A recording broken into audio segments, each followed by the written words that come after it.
Hello, all my YouTube followers and fans out there. Back at you with another cooking video. I know it's been a while since I've done a video, but this time I am back with a delicious recipe.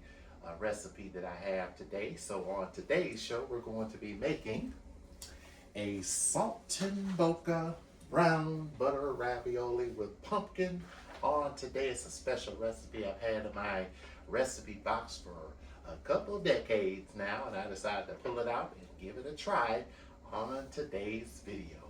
Well, let's go ahead and get started cooking. So the first thing we're going to do is we're going to put our butternut squash in our air fryer. That's what we're going to need for the recipe. So some butternut squash we're going to use. You can either use the fresh kind or you can use the frozen kind. Couldn't find the fresh kind, so I'm going to use the frozen kind. Today's recipe is a featured recipe I got online years ago. And this recipe is by well-known cook Rachael Ray. You may know her from her TV series, The Rachael Ray Show, which came on years ago. Great daytime talk show. I used to watch it all the time back in the day. And I've actually had this recipe since 2010 in my recipe box. And I figured, well, I think I'll do I don't know, Rachael Ray recipe on the show today. So yep, credit to Rachael Ray for this recipe. And of course she's also known for 30-minute meals, which is another one of my back in the day faves, which I used to watch on Food Network. That's how I ended up learning to become a good cook, is by watching Food Network. And look at me years later. Got my own cooking show right here on YouTube. Tremaine's Great Dishes. All right, let's go ahead and start with this here. So for this recipe, we're going to need about a half pound of sugar, pumpkin, butternut squash. All right, sugar pumpkin or butternut squash.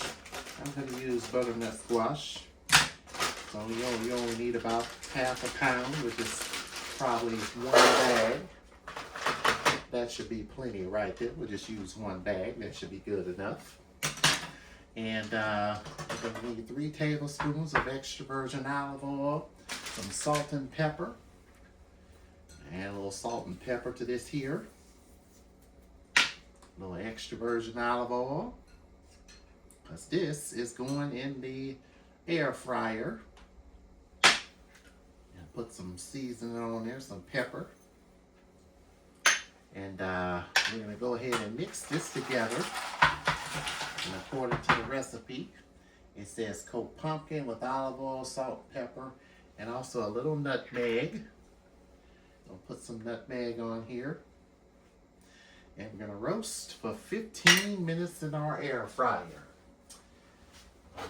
We have a spoon here. Mix all this together. So I'm trying to escape, get back in this can right now.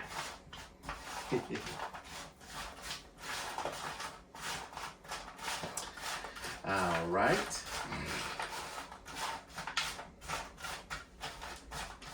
So now we're going to put this in our air fryer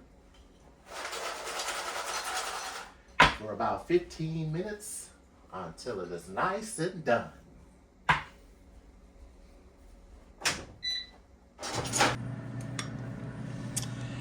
All right, I'm gonna drizzle some extra virgin olive oil in there, some of my famous garlic oil. And we're gonna take some pancetta. And if you don't have pancetta, I would use regular bacon.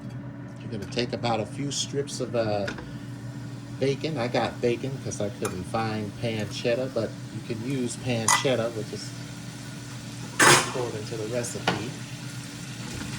So I'm going to use some regular bacon in place of pancetta. I got some salt and pepper smoked bacon at the store. And we're gonna let this crisp up.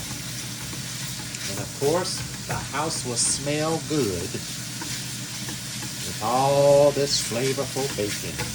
And this is an easy, simple recipe for any time, especially after a long 9 to 5 shift or a 7 to 3:30 shift. You want to come home and have this with your family. You definitely can. Oh, and I also forgot to mention that we're going to be making some special garlic cheese bread to go alongside this recipe here. And it's not just some mini bread, it's some fresh bread. Oh, yes. All right, let's go ahead and check our butternut squash. I'm going to give this a coat, stir around there. Almost done and nice and roasted.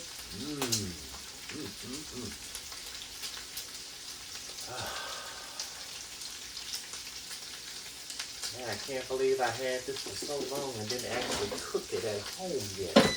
Maybe it was meant for a special time like this. And if you cannot, and then also this recipe requires sage. If you would, you normally find it in the grocery store, but if you're at home and don't have sage, you could use some ground sage as well. That'll do just fine too. But it's something about the freshness of it that makes the recipe taste really, really good. All right, so I'm gonna drain some of this fat off the bacon. You don't want it too fatty. So what I normally do, I take a strainer. Let's grab us a bowl.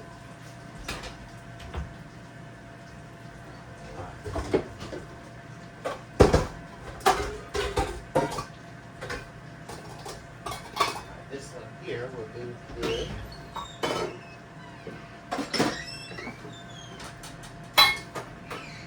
I'm just going to drain some of the fat off. That way it's not too fatty. Then go ahead and finish sauteing it. And once it's all nice and crisp, we're going to go ahead and add all of our ingredients to our cast iron skillet here, and then this will be all done. All right, so if you don't have any sage leaves, I'm going to use some ground sage because I didn't get any sage leaves. But if you had sage leaves, while the ravioli is cooking, you add your sage leaves, crisp them up for about 2 minutes, and carefully remove, reserving them on a plate, and then reduce the skillet and allow the solids to brown. So because we don't have fresh sage leaves, we're going to add 6 tablespoons of butter. Oh, now that's it. That's what I'm talking about right there. Something to set the smoke alarm on.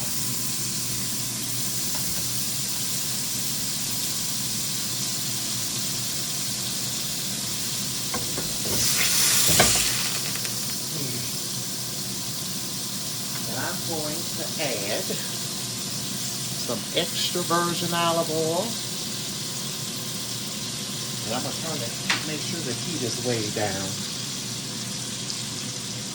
Then I'm going to just add that in the oil like that. Make sure your heat is turned down. You don't want your heat too super high. And then I'm going to go ahead and just melt this in here, mix this together, and then turn it off and let it set for a few minutes. Time to make some delicious sourdough garlic bread. Yeah. So we're going to take our bread. Oh, yes. Looks better than fresh garlic bread. I'd rather have fresh than that stuff out of the store. To be honest, yeah. Alright, so we're going to take our serrated knife and we're going to just cut right down the middle here.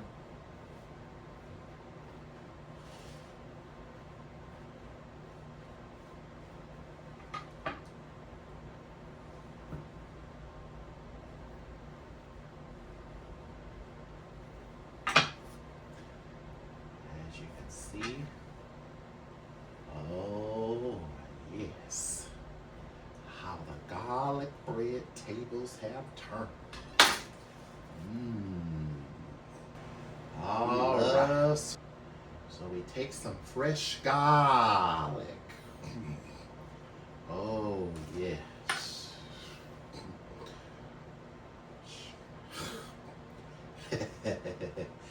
Oh, yes. Some fresh garlic. Fresh garlic.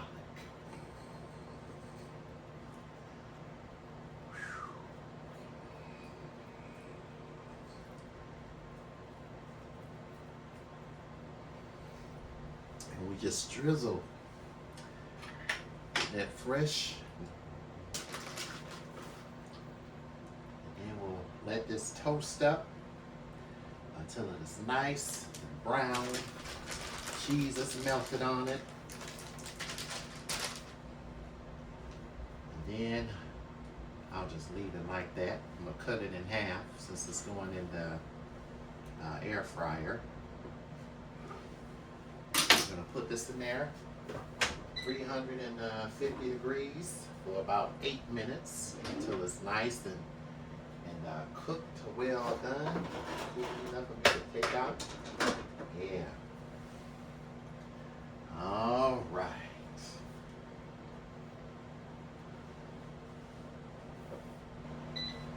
Right, so 320 for about 8 minutes. It should be done. So now let's head on over and put our ravioli in our pan, because that's the next thing that we're gonna do. So put it in some boiling water, and always season your water.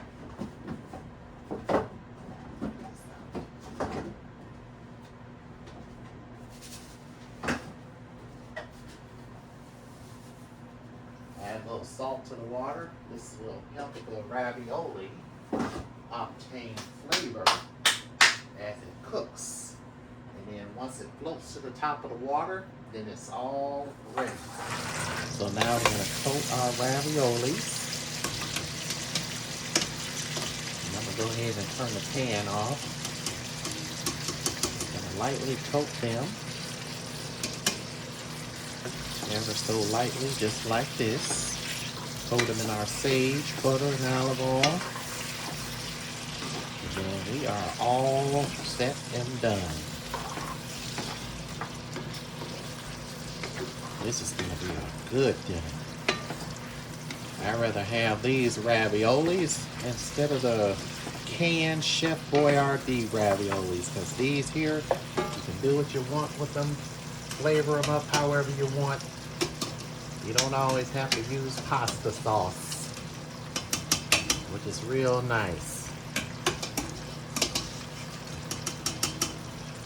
And that should be all the raviolis on there, side there. So now we're going to add in our bacon.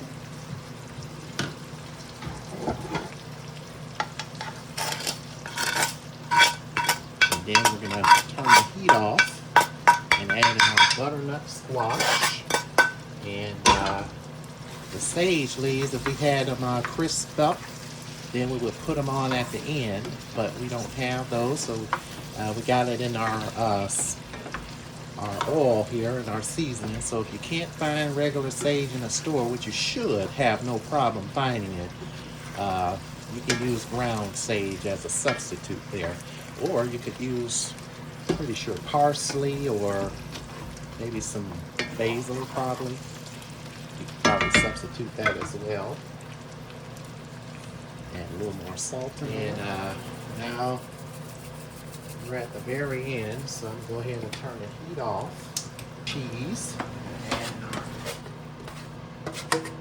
And if you can't find Parmigiano Reggiano, Romano cheese will work just as good. So I'm going to lightly coat this in here.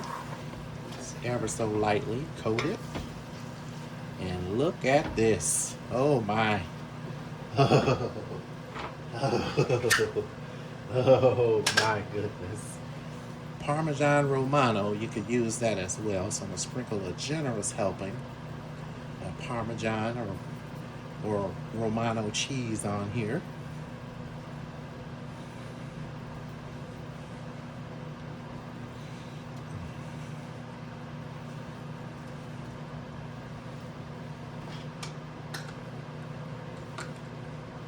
And there we have it.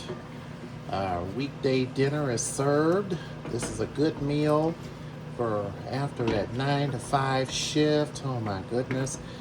Have this with a cup of wine or a favorite drink of yours. This is perfect, also perfect for date night as well. So if you are taking a nice young lady out on a date, me in, this is for you. Definitely for you. This is a good date night dinner. So we're lightly coating these together. And there we have it. Now I'm going to taste test one to see how it really tastes in that garlic bread. These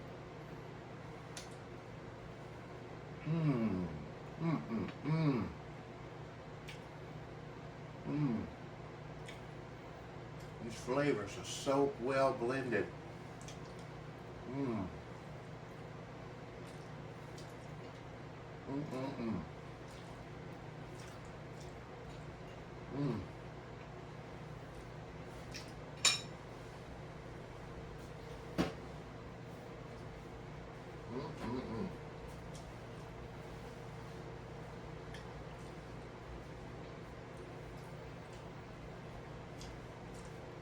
I tell you, this recipe, once again, comes from Rachel Ray. And I gotta admit, she put her best foot in this. This is real good, really delicious. I actually seen her make this a long time ago when I used to watch her show. I was younger at the time. I'm pretty sure you can find this online or on her website, whatever. But you should definitely try this at home. Perfect for any time, date night. And I encourage you to definitely try this at home. This is a winner right here. Well, let's go ahead and check on our garlic bread. Oh man, that bread looks perfect. Perfect.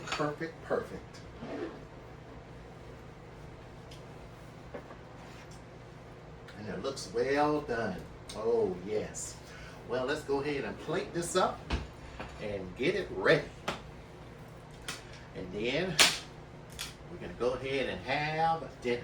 I want to thank you for watching this video on today. I look forward to doing more cooking videos and more to come right here on Tremaine's Great Dishes. So enjoy this at home and definitely let me know how it tastes. This here is a winner. Bing!